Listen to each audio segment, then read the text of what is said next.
كان يا مكان في يوم جميل، فراشة طايرة بخفة تميل، شايلة بذرة بين جناحيها، وقعت منها فوق صخرة ليها، وقعدت تعيط تقول يا خسارة، ضاع حلمي والبذرة طيارة.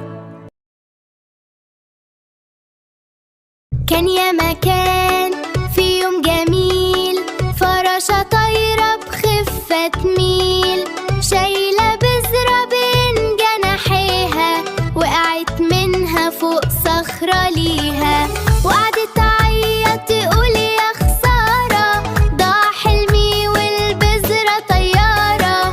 لكن الدنيا فجأة مطرت، والحكاية بدأت واتغير. لكن الدنيا فجأة مطرت،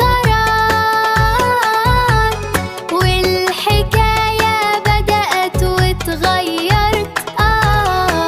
المياه نزلت جوا الشقوق، والبرد جه عمل فروق. المية اتجمدت جوا الصخر، كسرته خلته قطع صغر، والبذرة شربت وبدأت تكبر، جذورها في الصخر تتحفر تضغط وتكسر بكل قوة.